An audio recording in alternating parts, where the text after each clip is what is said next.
मया सर्वे भद्राणि पश्यन्तु मा कश्चित् दुःखभाग् भवेत्। ओम शांति शांति शांति।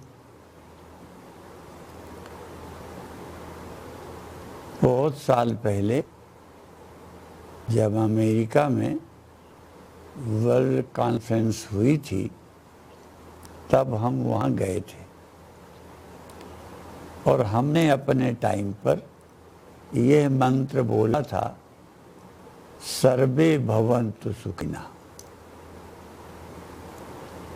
सब सुखी हों।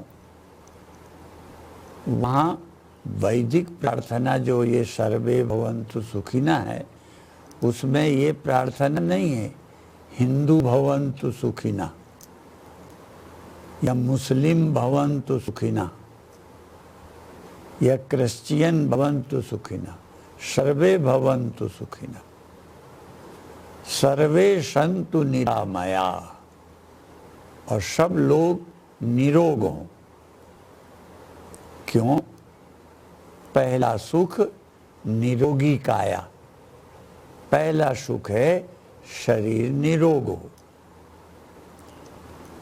और भारत के प्रधानमंत्री ये कहते रहते हैं फिट इंडिया, अर्थात हम कुछ न कुछ शरीर से करें जिससे स्वस्थ रहें। और बहुत वर्षों पहले जो आज कोरोना ने समस्या पैदा की है,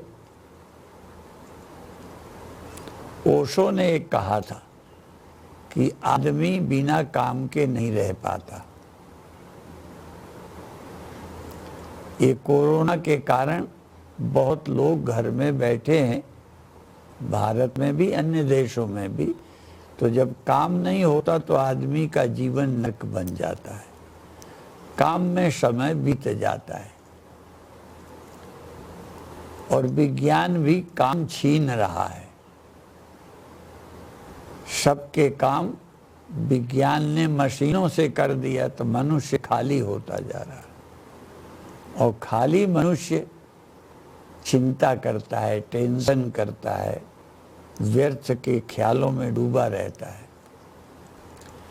हमारे यहाँ भी एक संत इस समय काफ़ी उम्र के हो गए, मेरे शिष्य हैं, वो थोड़ा पागल हो गए थे।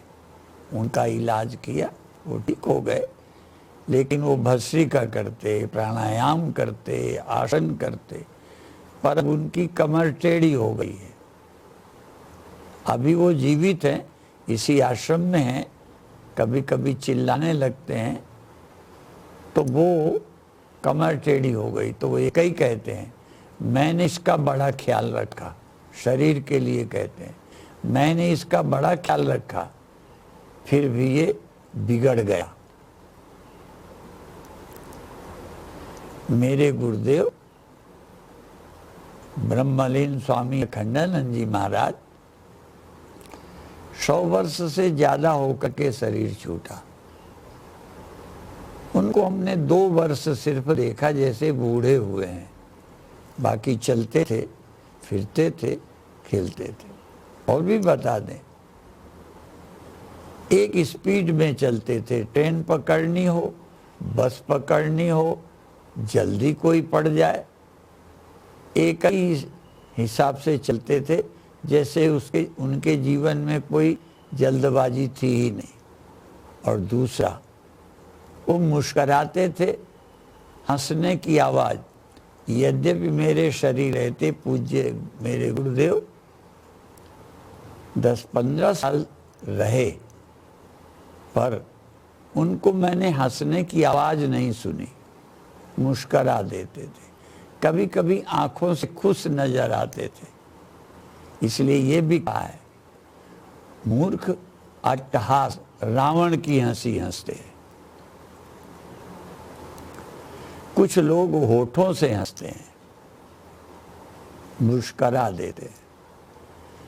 और बहुत ऊंची स्टेज में भगवान बुद्ध की तरह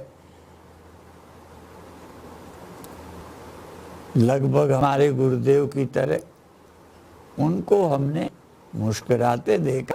लेकिन और भी एक हंसी है जो केवल आंखों से लोग हंसते हैं, आंखों से खुश हो जाते हैं। खुश होकर जब हम देखते हैं आंखों से, जैसे आंखें मुस्कुरा गई, आंखों से मुस्कुराएं। लेकिन शुरुआत अट्टहास से होती है। आजकल विश्व में योगासन होते हैं तो उसमें ठहाका मार के हंसाया जाता है। क्यों? हंसने से टेंशन, तनाव दूर हो जाते हैं, इसलिए हर जगह योगासनों में हंसाया जाता है। मनुष्य हंसी के बिना नीरस हो जाता है। किसी से हमने पढ़ा और सुना है कि जो 3 बार दिन में ठहाका मार के नहीं हंसते, उन्हें खाने का अधिकार नहीं है। जरूर हंसना चाहिए।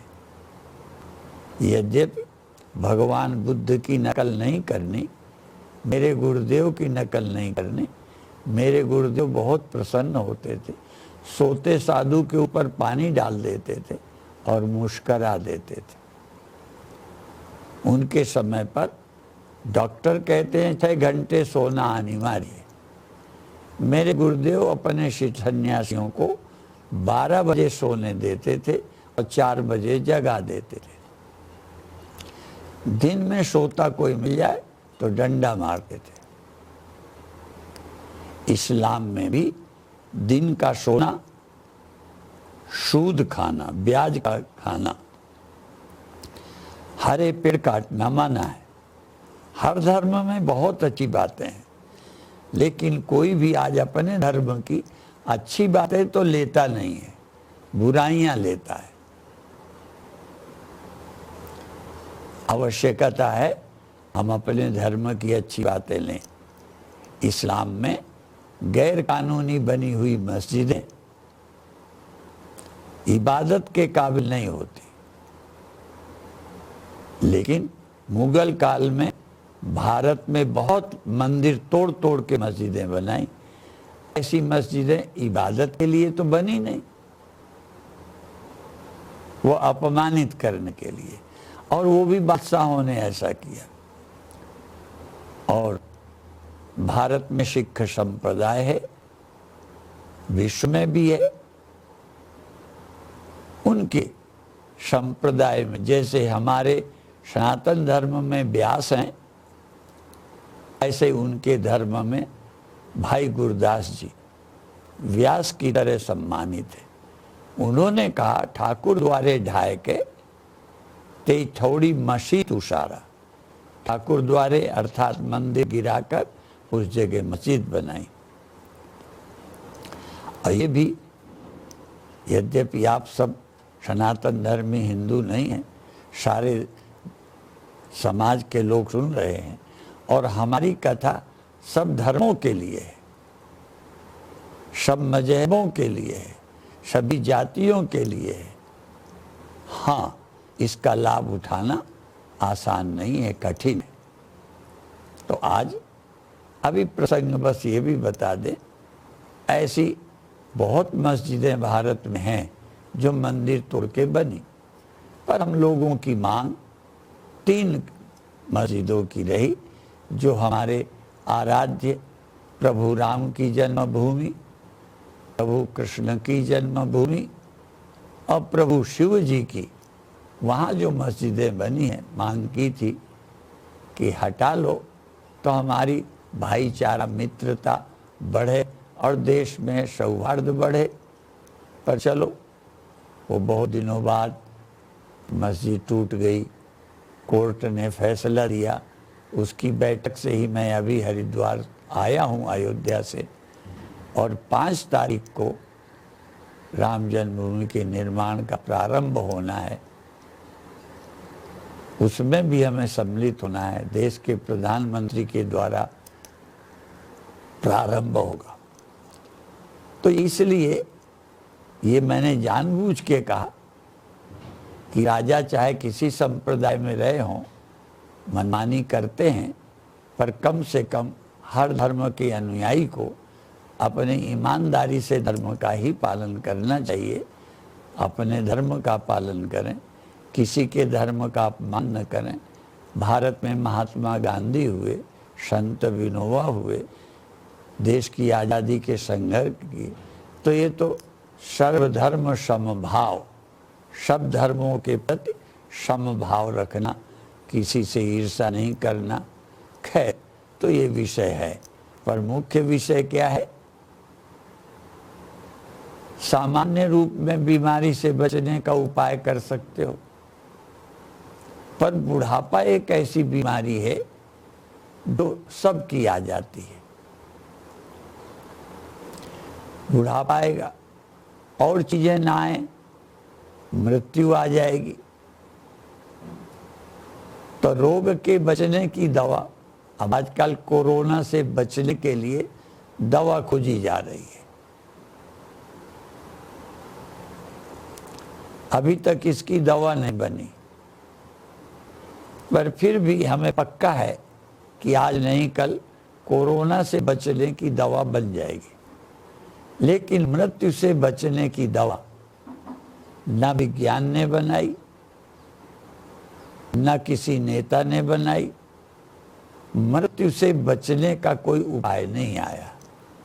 उसके लिए मृत्यु से पार जाने का एक ही रास्ता है, उस सत्य को जाने, जिसके लिए ये कार्यक्रम रखा गया है। और आश्चर्य होगा, आपको नहीं है, पर फिर भी मैं बता दूं, आप ही दूर नहीं हैं। आज भारत के लोग भी मुझसे दूर हैं। मैं उनके पास नहीं जा सकता, वो मेरे पास नहीं आ सकते। हरिद्वार में भी भक्तों का आना बंद है। मैं आया हूँ अयोध्या से, और भूमि पूजन में, मंदिर निर्माण के प्रारंभ में फिर अयोध्या जाऊंगा, लेकिन यहाँ लोग नहीं आ सकते। और दूसरी बात, एक कठिनाई बता दूं, पहले मैं अमेरिका लगभग 16 बार गया हूँ, रूस गया हूँ, इंग्लैंड गया हूँ। अब यद्यपि बीमार कोरोना के कारण नहीं, कोरोना खत्म भी हो जाएगा, तब भी मैं अमेरिका आने लायक नहीं हूँ। शरीर इस लायक नहीं है, पहले जैसी मेहनत नहीं कर सकता। पहले अमेरिका में न्यूयॉर्क, न्यू जर्सी, हाँ, और अलग अलग प्रांतों में, सैन फ्रांसिस्को, सब जगह जाता था और 4-4 सभाएं कर लेता था। अब एक सभा भी करना कठिन है, 1 घंटे में नहीं बोल सकता। तो कल या परसों से जिनको मैंने अखंड परम धाम का उत्तराधिकारी बनाया है, वो आ जाएंगे। वो किसी काम से गए हैं, तो थोड़ी देर वो भी रोज बोलेंगे, क्योंकि डॉक्टरों के हिसाब से भी मुझे अधिक बोलने की छूट नहीं है, इजाजत नहीं है। तो मैं आवश्यक बातें रोज आपसे करूंगा। आज एक विषय करके पूरा कर दूंगा, जिस पर तुमको रोज विचार करना है, और महत्व का, सबसे महत्व का बिंदु है। एक हमारे यहाँ पुस्तक है, दृग दृश्य विवेक। दृग दृश्य, दृष्टा और दृश्य का विवेक। दृश्य क्या है और दृष्टा क्या है? तो एक मंत्र है, रूपम दृश्यम। रूप दृश्य है, लोचनम दृक्, नेत्र दृष्टा है। रूप दृश्य है, नेत्र दृष्टा है। और नेत्र भी दृश्य है, लोचनम दृश्यम, नेत्र भी दृश्य है। मानसम तो दृक्, मन दृष्टा है। नेत्र दृश्य है, रूप दृश्य है, नेत्र दृष्टा है। नेत्र दृश्य है, क्यों? कम दिखने लगता है, ज्यादा दिखने लगता है, तो ये आंख को थोड़ी पता चलता है। कम दिखना, ज्यादा दिखना आंख में है, पर पता मन को चलता है। ऐसे ही भजन में मन लगता है, नहीं लगता है, नहीं लगता मन, लगता है मन, पर पता मन को नहीं चलता, बुद्धि को चलता है। और आलस्य आ रहा है, नींद आ रही है, अब सजगता है, ये बुद्धि में है, लेकिन पता आत्मा को चलता है। लेकिन ये शब्द याद रखना, आत्मा दृगेव, आत्मा दृष्टा ही है, न तो दृश्यते, पर आत्मा दिखाई नहीं देती, किसी को दिखाई नहीं देती। यहां तक आत्मा परमात्मा को भी दिखाई नहीं देती। ध्यान रखना, आत्मा को कोई नहीं देख सकता। आत्मा को दूसरी आत्मा नहीं है जो देखे, आत्मा आत्मा की भी दृश्य नहीं, आत्मा परमात्मा की भी दृश्य नहीं। और यदि आत्मा आत्मा की दृश्य हो तो दो आत्मा होंगी, एक आत्मा दिखेगी, एक आत्मा देखेगी। तो फिर आत्मा जो दिखेगी वो आत्मा न होगी, वो तो दृश्य हो गई। आत्मा वो होगी जो देखेगी, अर्थात आत्मा वही है जो दृष्टा तो है, वो दृश्य किसी की नहीं है। ध्यान रखना, ये मुख्य विषय है जिसको क्लियर करना है। अब विचार करेंगे, देह बदलता है, आपको मालूम पड़ जाता है। इंद्रियों की न्यूनता दिखता, बहरापन, अंधापन, ज्यादा तेज पटुपना, खूब दिखाई देना पता चलता है। ऐसे ही कभी आलस्य आता है तो पता चलता है, ड्राइवर सावधान हो जाते हैं, कभी कभी गाड़ी रोक के थोड़ा आराम कर लेते हैं, अर्थात ये सब पता चलता है। तो जिसका पता नहीं चलता उसके खोजने के लिए कथा है। और मैं अन्य देश के वासियों को, चूंकि भारतीयों का एक कार्यक्रम गौशाला सिजई में रहते हो चुका है, इस बार भारतीयों का जो इस देश में है उनको नहीं जोड़ा, बाहर के लोग, चाहे वो भारतीय ही हैं पर जो बाहर रहते हैं, हिंदी भाषी हैं, जो हिंदी समझते हैं, जो हिंदी नहीं समझते उनके लिए विचार करेंगे फिर, पर अभी इसको टेप कर सकते हैं और किसी के माध्यम से वहाँ ट्रांसलेशन करवा सकते हैं। और कोई प्रश्न आपके अंदर आएंगे तो मेरे अजमाने के लिए नहीं, आप वाहवाही के लिए ना पूछें, सचमुच जो आवश्यक लगे वो पूछ सकेंगे, प्रश्न नोट करा देंगे। और ये बहुत प्रसन्नता की बात है कि इस बार अमेरिका में जो हमारे दिव्य दीप रहते हैं, उनकी पत्नी आकांक्षा, जिन्होंने ब्रह्म साक्षात्कार, एक मेरे प्रवचनों का ट्रांसलेशन भी उन्हीं लोगों ने किया और उन्होंने एक पुस्तक भी छपाई ब्रह्म साक्षात्कार, और उसका कुल पैसे का वहन व्यय उन्होंने खुद किया। वो पुस्तक भी शायद उपलब्ध हो जाए तो पढ़ सकते हैं। कई बार जल्दी में प्रवचन में बात छूट जाती है, मन इधर उधर हो जाता है, तो आराम से पढ़ सकेंगे, पूछ सकेंगे, जान सकेंगे। और इस बार के कार्यक्रम का दायित्व उधर से संपर्क रखने का दिव्य दीप को ही दिया गया है। जब मैं अमेरिका जाता तो एक आध कार्यक्रम अपने एरिया में वो खुद कराते थे, उसकी व्यवस्था करते थे, ट्रांसलेशन करते थे। कभी हम सैन फ्रांसिस्को गए तो सुजान परिवार है, उनके बेटे ने ट्रांसलेशन किया, उनके घर ठहरते थे। ऐसे ही हम रिक और एलिसा, इनके यहाँ भी जाते थे, इनके यहाँ भी ट्रांसलेशन होता था। ऐसे ही जगह जगह जाते थे। रिक और एलिसा की इच्छा थी कि मैं वेद मंत्र बोलूं, तो मुझे स्टूडियो ले गए। अब मेरा गला तो अच्छा नहीं, मंत्र गाना आता नहीं, मंत्रों का अर्थ तो आता है, तो इन्होंने सोचा था अच्छा गा दूंगा तो प्रचार करेंगे, तो उसका खर्च किया, पर वो अच्छा मैं गा के श्लोक बोल नहीं पाता। ठीक है, तो अलग अलग भगवान ने क्षमता दी है। किसी को भगवान ने गला दे दिया, किसी को भगवान ने शरीर अच्छा दे दिया, किसी को भगवान ने देश का काम करने के लिए, कई राष्ट्र के काम में, हर देश में सैनिक हैं जो राष्ट्र के लिए लड़ते रहते। ऐसे ही अलग अलग क्षमताएं हैं। और हमारे यहाँ तो एक कहावत है कि जो हरा हरा चारा दे के गाय खुश हो जाती है, और निमंत्रण सुन के पंडित ब्राह्मण खुश हो जाता है, और युद्ध के अवसर पर छत्री खुश होता है, डरता नहीं।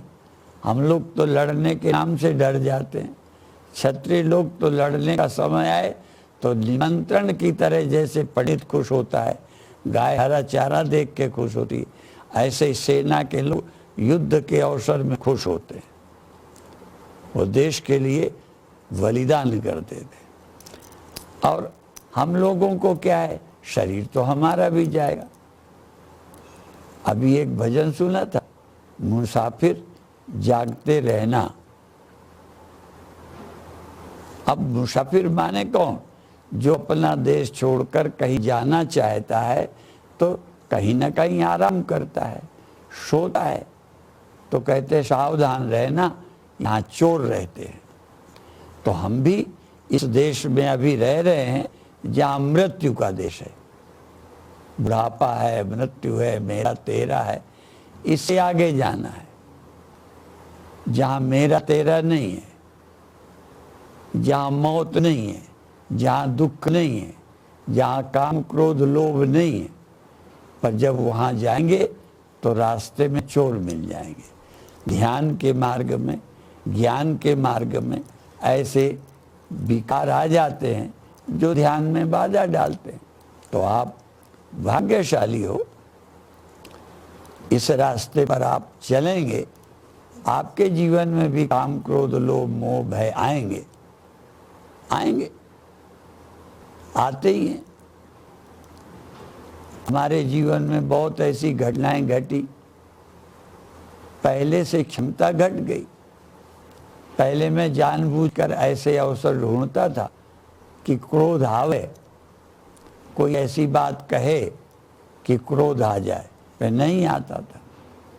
अब वृद्धावस्था आई, अब कम सहन शक्ति हो गई, हर शक्ति घटने लगती है। होना चाहिए जो जो वृद्धा अवस्था आवे त्यों त्यों हम और ऊंचाई पर जाएं। तो अब मृत्यु से पार जाने के लिए कौन सा रास्ता है, एक श्लोक कह के आज विषय को पूरा करेंगे। उपनिषद में मंत्र आता है, परमात्मा ने इंद्रियां बनाई, परांच खानी व्यतरणत स्वयंभू, तस्मात् परांग पश्यति नान्तरात्मन, कश्चित धीरा प्रत्यगात्मानमैक्षित, आवृत्य चक्षु अमृतत्वमिच्छन्। परमात्मा ने जब दुनिया बनाई तो ऐसी बनाई कि हम और को दिखते हैं, दूसरे को देखते हैं, भिन्न को देखते हैं। इंद्रियां विषय को देखती हैं, मन इंद्रियों को देखता है, बुद्धि मन को दिखती है, लेकिन आत्मा को नहीं। तो कोई धीर पुरुष, कश्चित धीरा, कोई धीर पुरुष अपनी इंद्रियों को रोककर मन पर कंट्रोल करके आत्मा को देखता है। इस आत्मा को देखने के लिए योगाभ्यास, पर कैसे योगाभ्यास करें? पहले श्रवण, मनन, निधिध्यासन। पहले सुने, फिर उसके अनुसार ध्यान में बैठे। तो आप भाग्यशाली हो, हाँ, कि और विज्ञान की ये देन है। विज्ञान बर्बाद भी बहुत करता है। आजकल फोन के कारण, विज्ञान के कारण बच्चे बर्बाद भी होते हैं। दिन भर फोनों में लगे हैं, क्या करते हैं, ठीक है। और इन्हीं फोनों का, इसी विज्ञान की देन है कि आप अन्य देशों में बैठे भारत से प्रवचन सुन रहे हो। ये भी विज्ञान की देन है। और भी बताएं, मेरा आज का प्रवचन 10 वर्ष बाद सुना जा सकता है, 50 वर्ष बाद सुना जा सकता है, बहुत वर्षों बाद सुना जा सकता है। आज भगवान कृष्ण की वाणी हम सीधा नहीं सुन सकते। कई लोग कहते हैं गीता भगवान की बोली नहीं है, ये किसी और ने लिख दी है, तो अब सीधा भगवान की हम नहीं सुन सकते। पर आज विज्ञान की देन है, सैकड़ों बाद आप मेरे प्रवचन सुन सकते हो, सैकड़ों साल बाद सुन सकते हैं। आज अभी 5 तारीख को भूमि पूजन होगा, उसमें ताम्रपत्र नीचे रखा जाएगा जिसमें आज की सब बातें लिखी होंगी, जो हजारों साल बाद कभी उसकी खुदाई हो, समय बदले तो निकलेगा। तो आज विज्ञान ने हमको ऐसी बहुत सुविधाएं प्रदान की। पहले तो मृत शरीर को रखा जाता था, रूस में लेनिन का शरीर रखा हुआ है,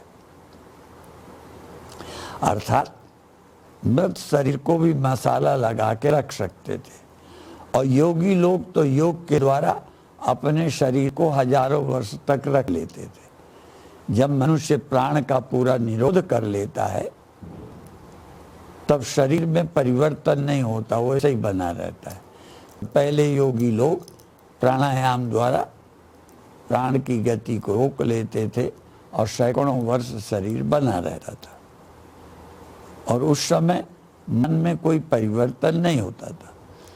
खैर, वो तो क्षमता के न हमारे योगियों में है, न आपको उसके पाने की जरूरत है। आप उसको प्राप्त कर लें जिस मृत्यु नहीं खत्म करती, समय नहीं बदल सकता। तो कल के प्रवचन में ये विषय और स्पष्ट करेंगे। और समय अधिक चूकी है,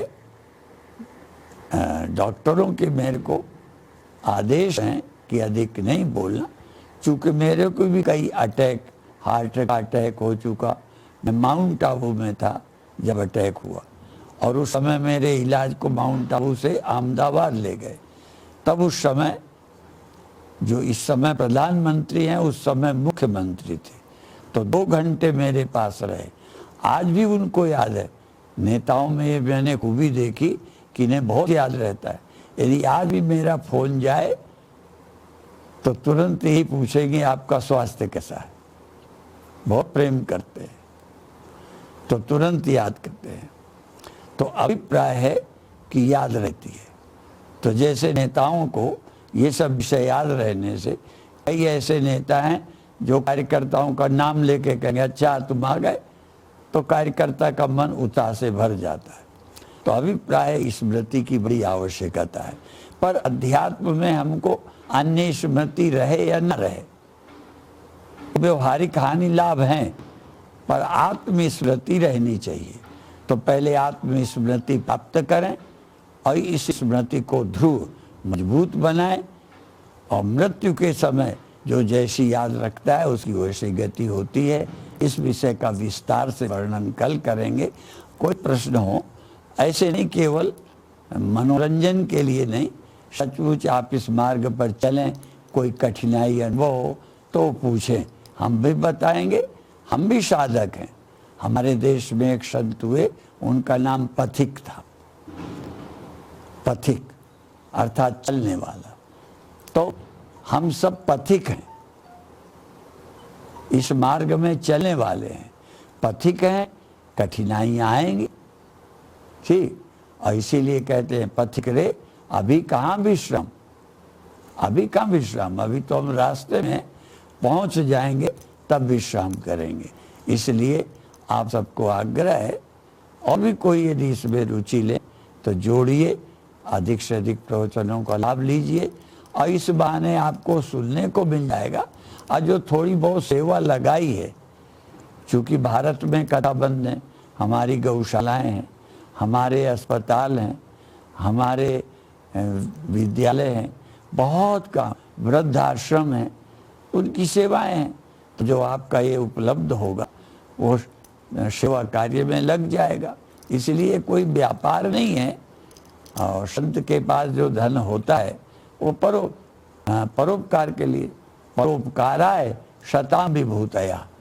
ये जो अच्छे लोग होते हैं, मैं नहीं, जो भी अच्छे लोग हैं, चाहे वो सफ़ेद कपड़े में चाहे लाल में, जो उनके पास वैभव है वो समाज सेवा के लिए है।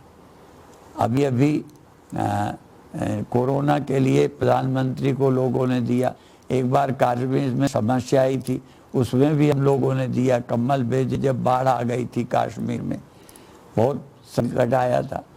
तो अभी हमारे चंपत राय जी जो इस कार्य के सबसे प्रमुख हैं, उन्होंने भी जब कहा कोरोना के लिए कुछ फंड में हम भी प्रधानमंत्री कोष को दे दें, तो हमने कहा जरूर दीजिए, तो उन्होंने भी दिया।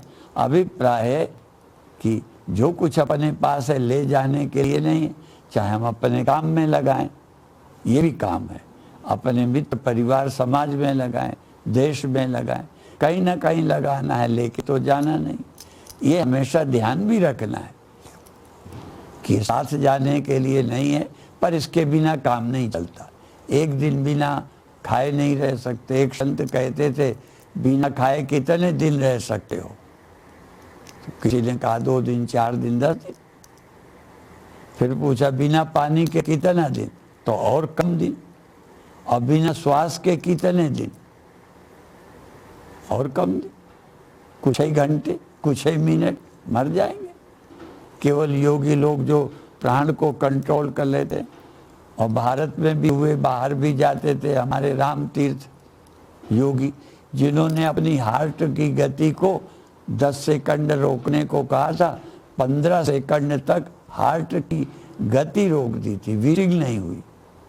योग के बल से हार्ट की गति रोकती। तो ये अलग अलग अभ्यास है। योग भी एक अलग मार्ग है जिसका अभ्यास करने वाले कर सकते हैं। हमारा अभ्यास केवल तत्व विचार का है, न प्राणायाम का है, न शरीर बचाने का है, न उड़ने का है, न पानी में चलने का है। यद्यपि हमारे ऐसे परिचित थे जो योग किए शरीर जमीन से उठने लगा, ऐसा हो सकता है।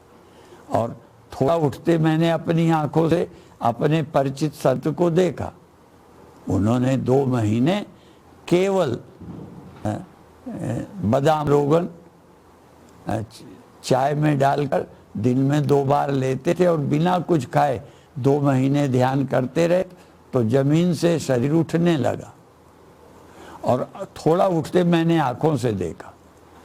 तो सब कुछ संभव है, असंभव कुछ नहीं है, पर सब मार्ग मेरे लिए नहीं है। आप अपनी योग्यता का मार्ग चुनें, और हमारा मुख्य मार्ग है देह चूंकि रहेगा नहीं, तो तमेव विदित्वा अति मृत्यु में ना अन्य पंथा विद्यते है।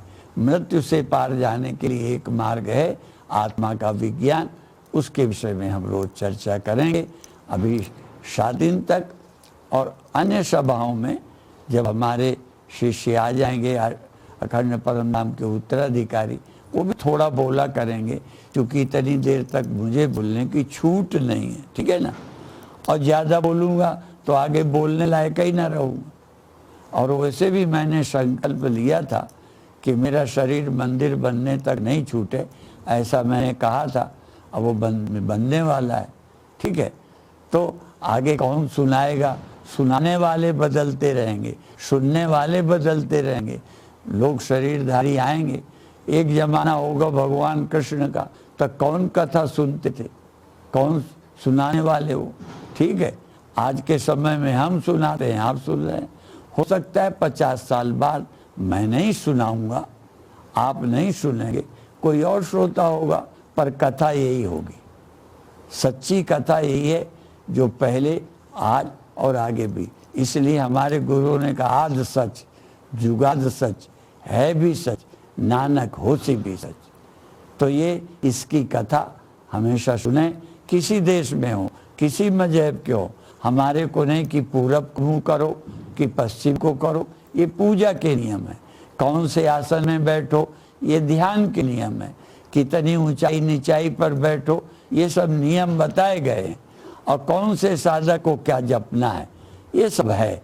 लेकिन एक मार्ग अंतिम ये है, सब कुछ करने के बाद इस तत्व का विज्ञान, जिसको प्राप्त करके कुछ पाना बाकी नहीं रहता, कुछ करना बाकी नहीं रहता, कृतकृत्य हो जाता है। इतना कह के अभी समाप्त करते हैं। ओम शांति शांति शांति। किसी तरह का संपर्क आप उधर दिव्य दीप से करके या यहाँ सीधा फोन से संदेश भेजकर संपर्क रखेंगे और हम कोशिश करेंगे कि आपके हृदय की अभिलाषा पूरी हो। ओम शांति शांति शांति।